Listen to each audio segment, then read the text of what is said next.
तिरुमला तिरुपति देवस्थानम ने पहली बार मंदिर की कुल संपत्ति की घोषणा की है।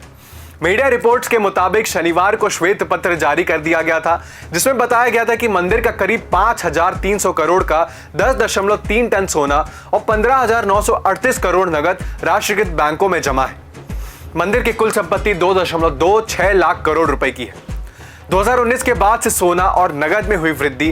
ट्रस्ट के कार्यकारी अधिकारी एवी धर्म रेड्डी ने बताया कि वर्तमान ट्रस्ट बोर्ड ने 2019 से अपने इन्वेस्टमेंट गाइडलाइंस को मजबूत किया है। 2019 में कई बैंकों में 13,025 करोड़ नगद था, जो बढ़कर 15,938 करोड़ हो गया है। पिछले 3 सालों के इन्वेस्टमेंट में 2,900 करोड़ की वृद्धि हुई। वहीं ट्रस्ट के शेयर किए गए बैंक वाइस इन्वेस्टमेंट में 2019 में टीडीडी के पास 7,340 टन सोना जमा था, जो पिछले 3 सालों में 2.9 टन बढ़ गया है।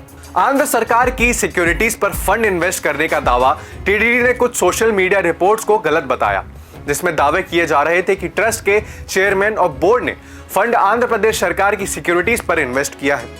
टीडीडी ने कहा कि ऐसा नहीं किया गया, बल्कि बचे हुए फंड को शेड्यूल्ड बैंकों में इन्वेस्ट किया जाता है।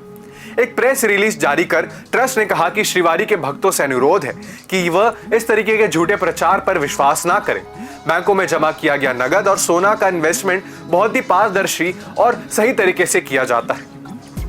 7,123 एकड़ में फैली कुल 960 प्रॉपर्टीज दान पाने के मामले में दुनिया का सबसे अमीर मंदिर आंध्र प्रदेश का तिरुपति बालाजी मंदिर के पास अलग अलग जगहों पर 7,123 एकड़ में फैली कुल 960 प्रॉपर्टीज हैं। यहाँ चांदी से लेकर कीमती पत्थर, सिक्के, कंपनी के शेयर और प्रॉपर्टी जैसी चीजों का दान किया जाता है। इन सब के बीच आपके मन में यह सवाल जरूर आया होगा कि आखिर तिरुमला तिरुपति देवस्थानम मंदिर को क्या खास बनाता है। तो चलिए इस पर नजर डालते हैं।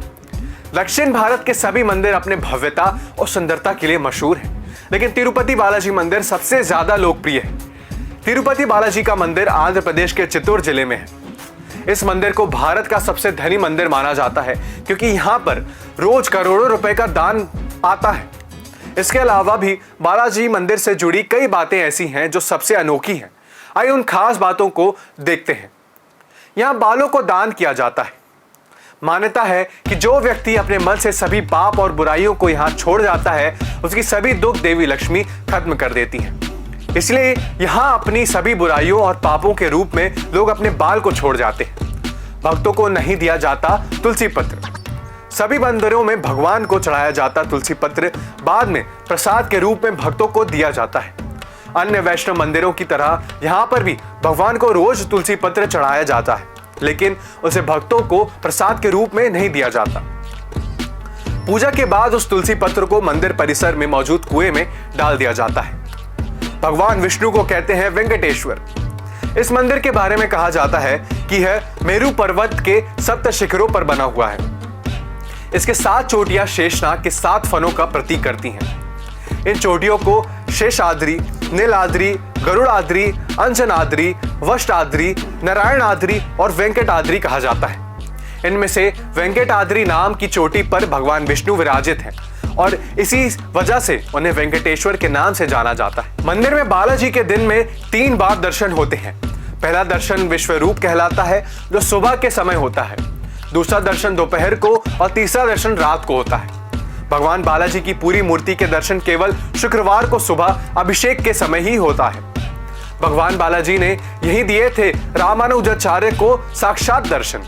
यहाँ पर बालाजी के मंदिर के अलावा और भी कई मंदिर हैं, जैसे आकाशगंगा, पापनाशक तीर्थ, वैकुंठ तीर्थ, जलाविति तीर्थ, तिरुचानूर। ये सभी जगहों भगवान की लीलाओं से जुड़ी हुई हैं। कहा जाता है कि श्री रामानुजाचार्य जी लगभग 150 साल तक जीवित रहे और उन्होंने सारी उम्र भगवान विष्णु की सेवा की, जिसके फलस्वरूप यहीं पर भगवान ने उन्हें साक्षात दर्शन दिए थे। तो ये थी तिरुपति मंदिर के ऊपर एक खास रिपोर्ट। उम्मीद करते हैं आपको ये पेशकश पसंद आया होगा। आज के रिपोर्ट में बस इतना ही। धन्यवाद।